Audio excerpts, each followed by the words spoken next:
The holiday season is here and nothing sets the mood quite like the smell of a homemade Christmas cake wafting through the house.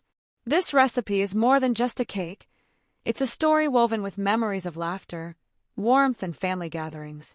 My grandmother used to bake this every Christmas, filling our home with an irresistible aroma that meant one thing: Christmas was truly here. Today, I'm honored to share this treasured recipe with you, so it can become part of your own holiday traditions. We begin with the heart of this cake, the fruit mixture.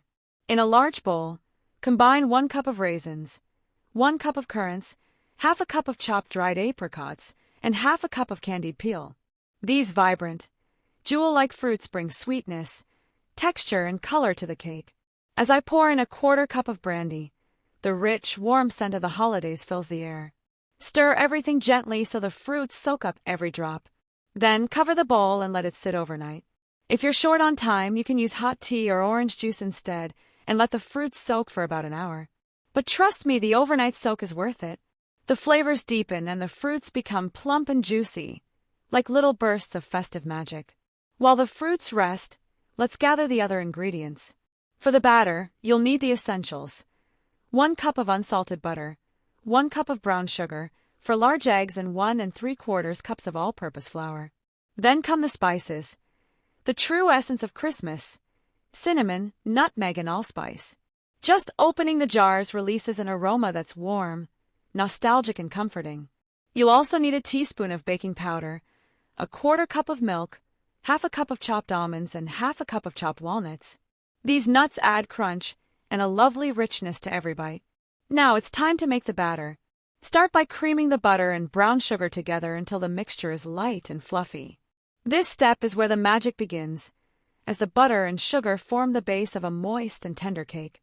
One by one, crack the eggs into a small bowl and add them to the mixture, beating well after each addition. Take your time with this step. The eggs help create a smooth, velvety batter. Next, sift the flour, baking powder, and spices into the bowl. As the soft dust of cinnamon, nutmeg, and allspice falls into the batter, it feels like Christmas is unfolding right before your eyes. Gently fold the dry ingredients into the wet mixture, being careful not to overmix. Then pour in the milk. It's a small addition, but it transforms the batter into a luscious, creamy consistency that's a joy to work with. Now comes my favorite part: combining the batter with the fruit and nuts. The bowl of soaked fruits is a treasure trove of flavors, and as you fold it into the batter, the cake truly comes to life. Add the chopped almonds and walnuts, and mix everything gently. Here's a little tip: toss the fruits in a bit of flour before adding them to the batter.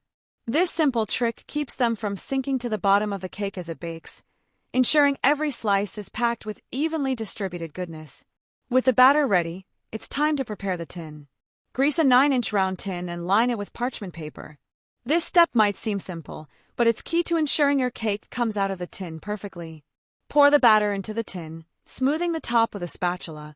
Then into the oven it goes, preheated to 300 degrees Fahrenheit.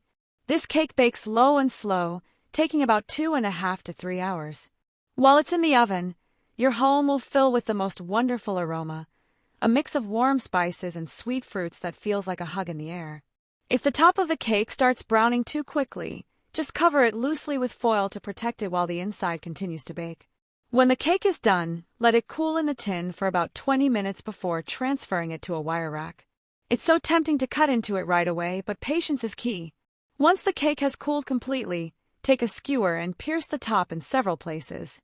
Slowly drizzle 2 tablespoons of brandy over the cake, letting it soak in. This process, called feeding the cake, keeps it moist and flavorful. Wrap it tightly in parchment paper and foil, and store it in a cool, dark place. Feed the cake with a little brandy every few days, and each time you do, it feels like you're adding another layer of love. When it's time to serve, the real fun begins. Dust the top with powdered sugar to create the look of freshly fallen snow, or decorate it with marzipan fruits and holly leaves for a festive touch. A simple ribbon tied around the edge can make the cake look like a gift, because really that's what it is.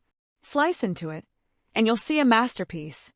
A dense, moist cake filled with vibrant fruits and crunchy nuts, every bite a celebration of the season. This cake pairs beautifully with a cup of tea or coffee, or for a special treat, serve it with a dollop of brandy butter or a scoop of vanilla ice cream.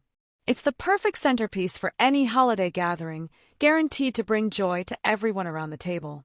As I bake this cake each year, I think of my grandmother and the memories we created.